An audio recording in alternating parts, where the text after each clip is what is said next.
Told. And today we're going to kick off our true crime recap with a post-missing person possibly found case.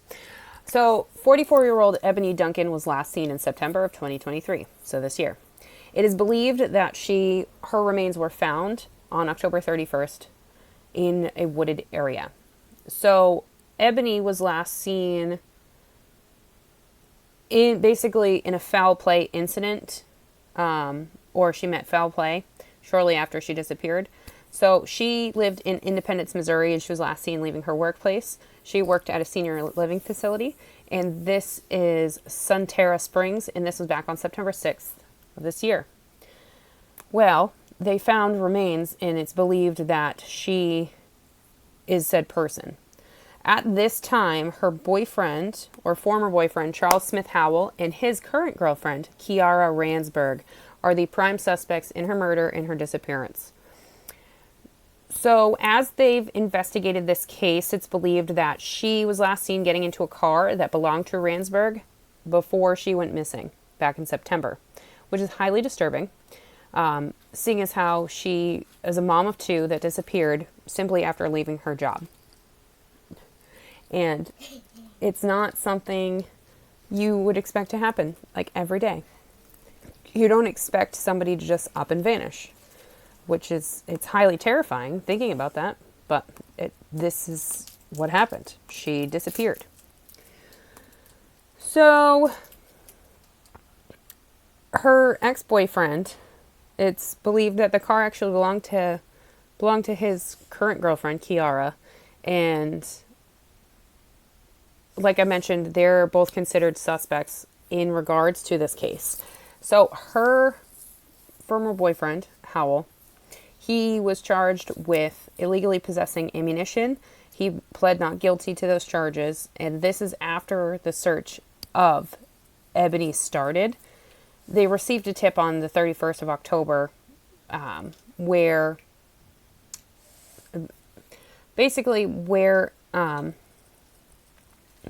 the search happened was at East 83rd Street and Hillcrest Road in Kansas City. And when the cops arrived, this is when they found the remains that possibly belonged to Ebony Duncan. So she was now not missing. And after the remains were found, police officers spoke about the discovery and said that they were looking into markings, tattoos, scars, hair color, eye color, weight, characteristics that possibly could be matched up. And it was also reported on different social media, especially on Twitter or X, whatever you want to call it. Grace Smith of KCTV 5 said that there was a body found, and they believe that it's Ebony Duncan's body in exactly the street. So that I know of right now. The persons of interest in the case are her ex and his current boyfriend. I will have all of my links down below.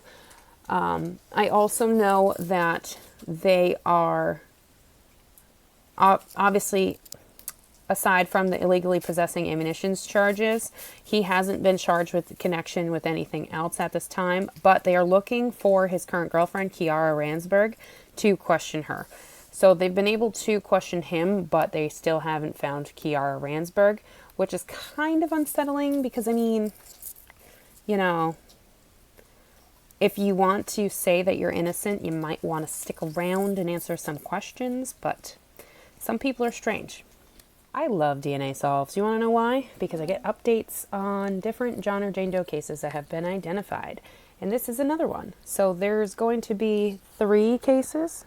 Yeah, 3-ish cases that I will be talking about. That is all on DNA Solves, and I will have all links down below. So right now we're going to be talking about a John Doe from 1989. So this is the Spokane John Doe from 1989, and he has recently been identified as that of Clifford Wayne Bippes, Bippes. I've seen some source material that has it as Blips or just Bips, but he looks like an altogether well put together man. So let's kind of backtrack.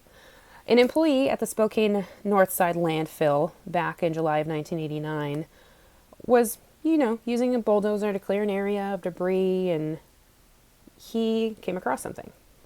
Not something that you typically would find in a landfill, which when I read this, it brought me back to Bones. If you've never watched that show, highly recommend. There's a case where it's a landfill, there's a bulldozer, yada yada. So this guy notices human remains. So he stops, gets out, and this person is a white male, dressed in clothes, got blue slacks on, a light-colored shirt, and a blue jacket. He had visible injuries, skin tears, broken bones, etc. Some of them could have been like done with the excavator, the bulldozer, but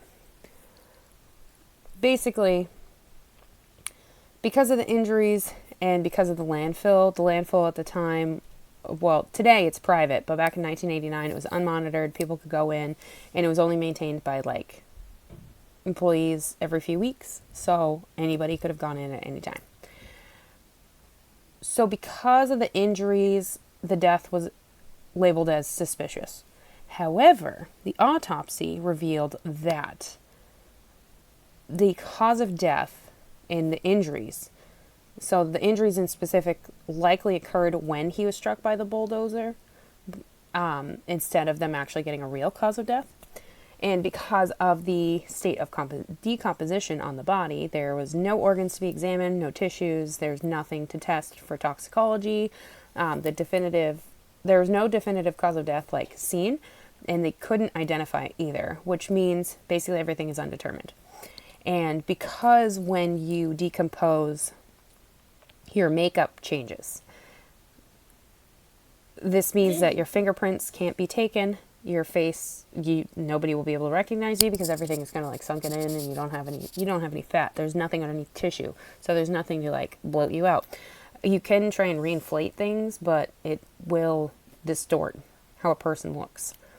So, typical forms of identification couldn't work on this person, and this man would be buried in the Fairmount Cemetery as an unknown, and this was when the Spokane County Coroner's Office and the Spokane Police Department, SBD, continued to investigate the circumstances of death. He did also have some pretty cool tattoos, I will say that. One looks like a snake or like a viper. The other one looks like a wolf with another snake, and there's flowers. And then the third one looks to be like an eagle. I have the picture in front of me, and I'm trying to like decipher it. Kind of looks like an eagle with a snake and like a tree branch. So something he's got very distinct tattoos that are completely preserved, and they were preserved for public viewing, kind of like the death masks for the Cleveland torso murders. The one that had tattoos on it, yeah, kind of preserved like that. So beyond this, there was no characteristics that they could really like show, except for the fact that there was hair on his chin and hair on the upper lip, and that maybe this person suffered from a degenerative joint disease. That's possible, but not entirely plausible. So a anthropologist and pathologist in the case determined that this person was between 5'4" and 5'6", so generally like smaller sized male, and he was between 40 to 60.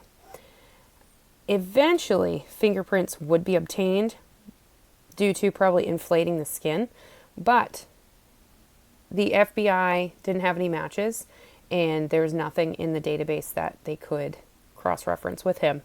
They also took a teeth chart, and this was done by a forensic dentist, and they compared the teeth chart to that of a missing persons record, like database, but there was no match in that either.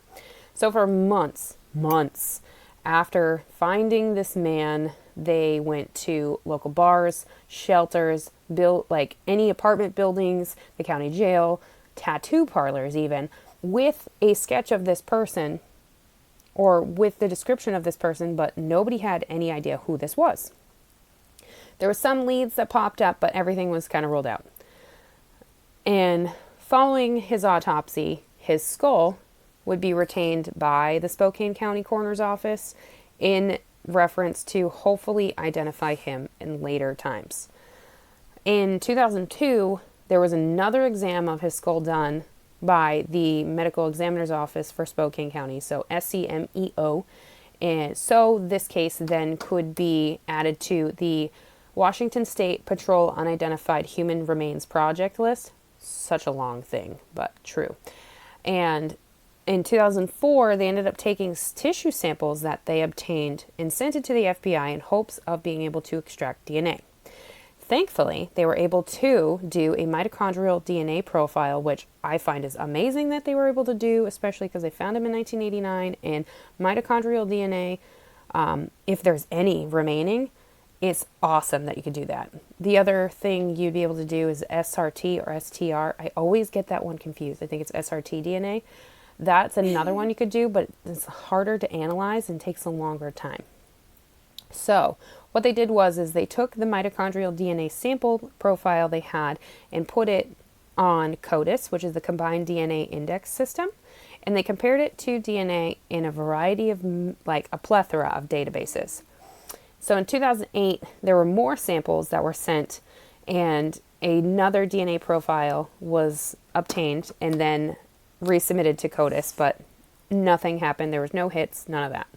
So while they were waiting for this testing and there was advancements and investigators are working on this John Doe case, they hoped that there was other means and other leads to figure out who this is. So they ended up doing another facial reconstruction of the Spokane John Doe using a forensic artist, multiple different artists. And what they did is they ended up using different measurements of the skull.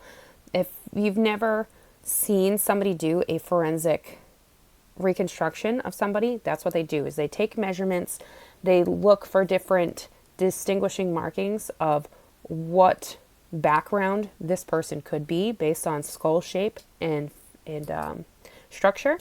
So they take measurements and photographs, and what they do is they add what would be like the significant amount of fat on the face and where the muscles are, and then you attach skin, and then you determine where hair would be and things like that. Obviously, we don't really know what hair color would be unless,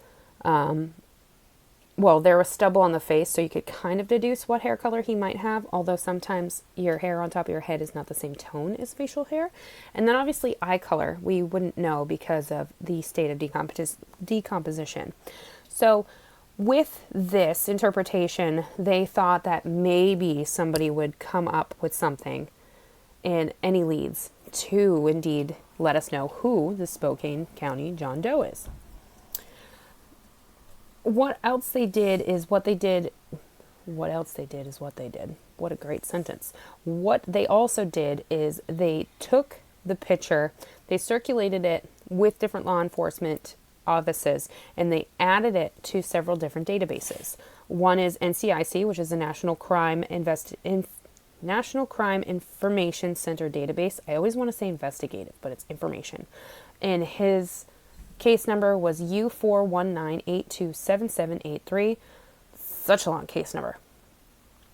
He was also added to the Doe Network, which is 362UMWA. NAMUS, which is UP490, and then he was also added into the Washington Crime Information Center database, or WACIC, as 90U0000003. So many zeros. So he was on multiple different databases, and throughout the years, the SPD were contacted by family members and missing relatives in hopes of finding out who this person was. So as of July of this year, 2023, the SCMEO decided to take the evidence they had and send it to Othram. Othram then was able to figure out who this was, and they ended up getting a hit of a biological son of an unknown man. And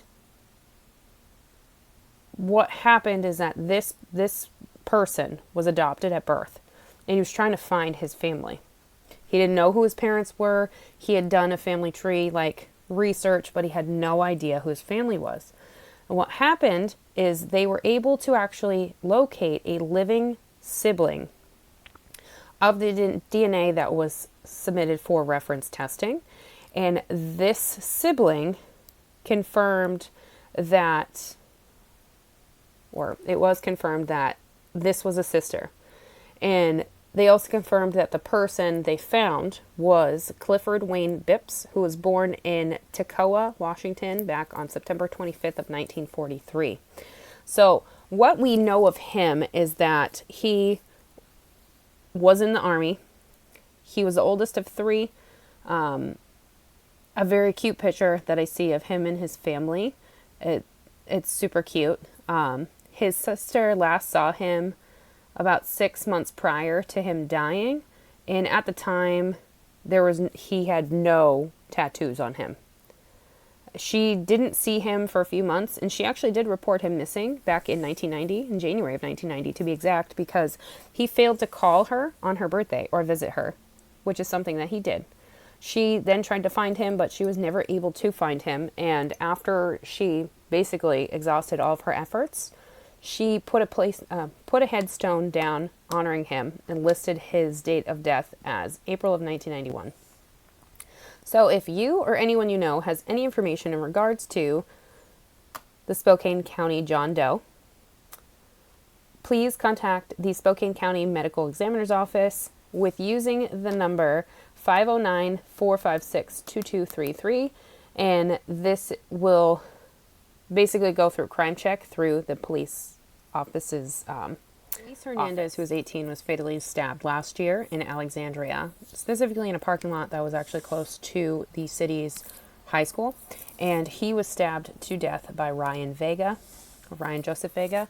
Well, he was found guilty of second-degree murder, but it's not his verdict that is in the news.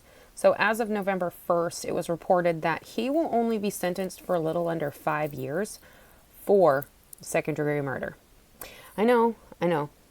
Sounds like a misjustice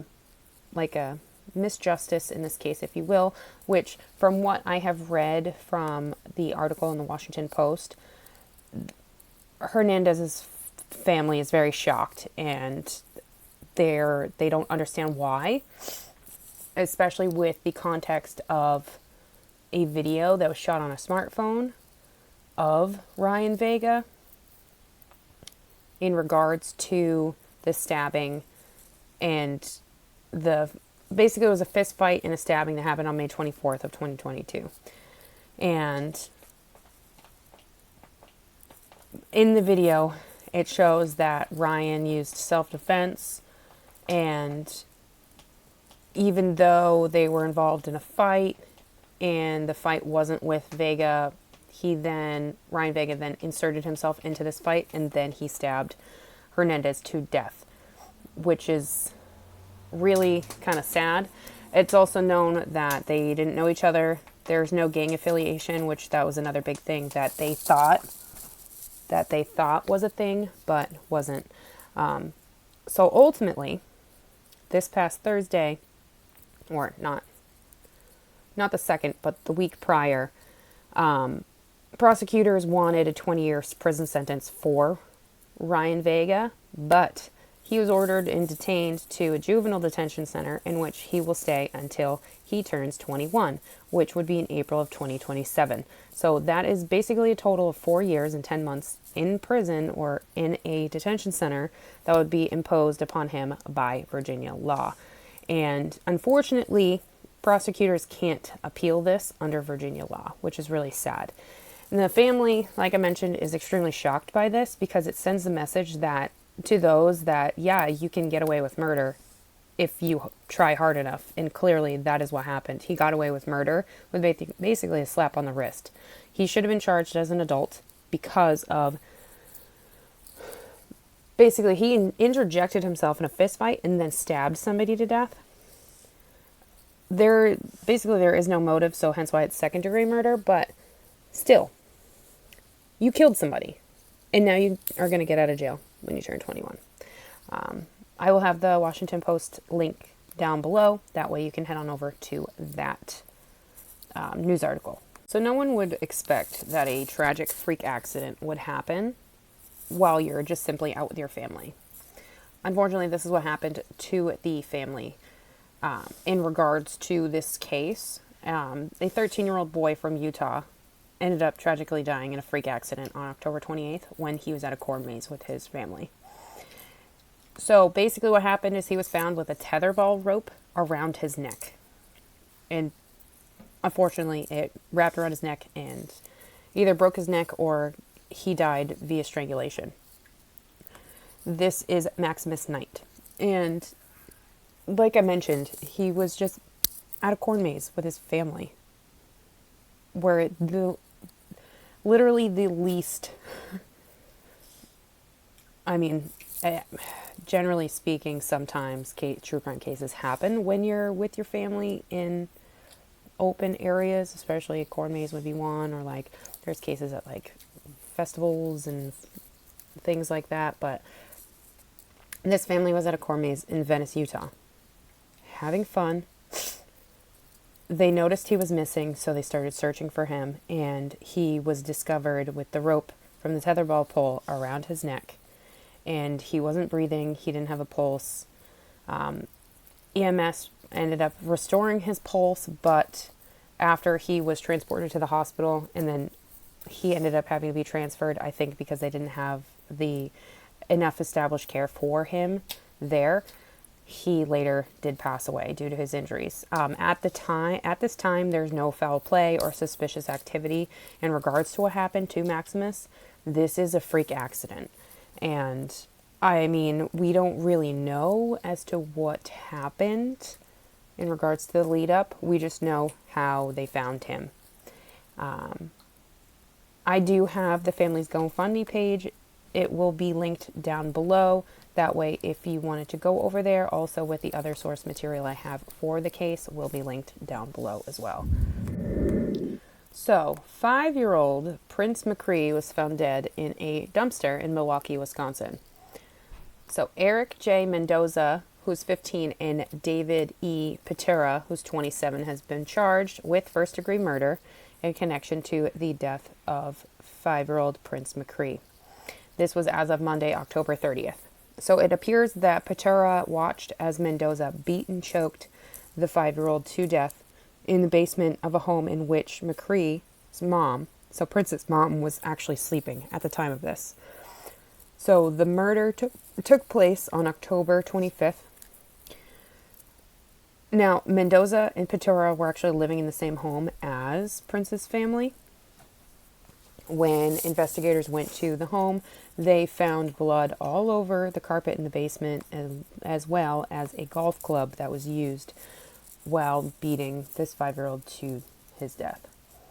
After he was indeed dead, this is when Patera and Mendoza bound him with tape and put him in garbage bags. They then would take his remains from the home and put him in a dumpster that's behind a bar.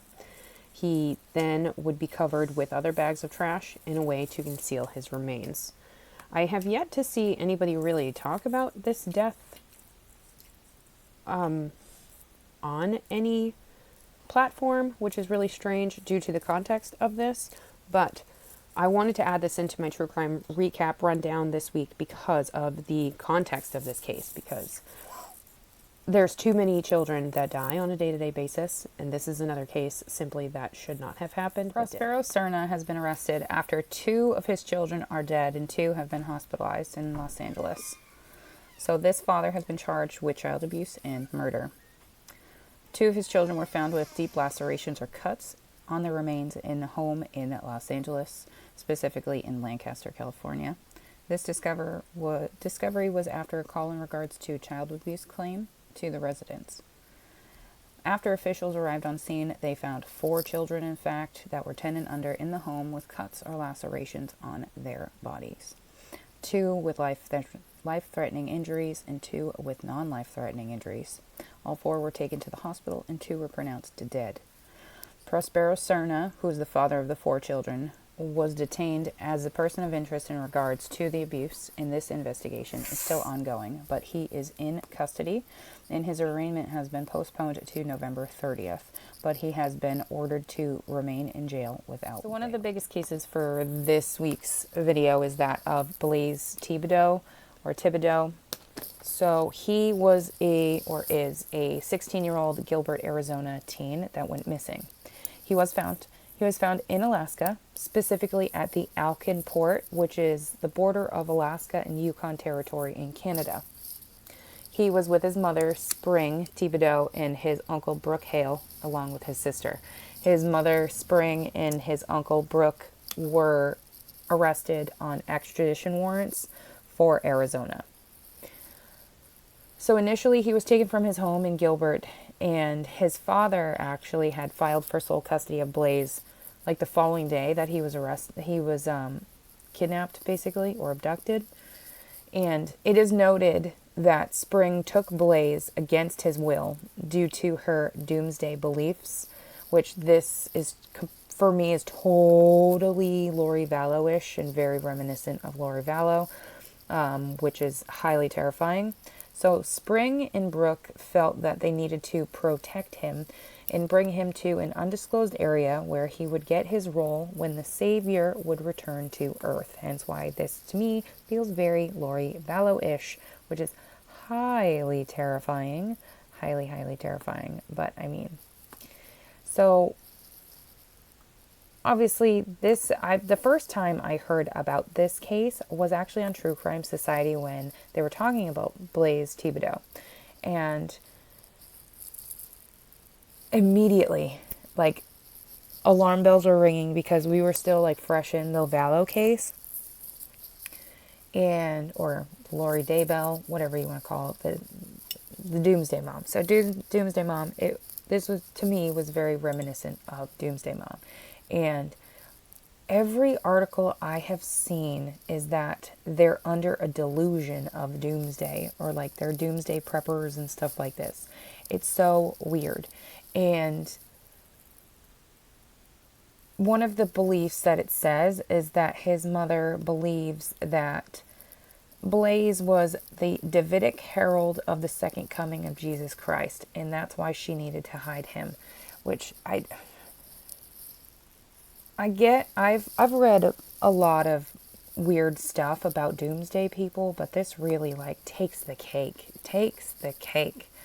And I'm really happy that he was found, because his father believed that he was in imminent danger because of the delusions of his ex-wife or wife. To me, it's not really clear whether or not they're still married or they're separated. I don't really know.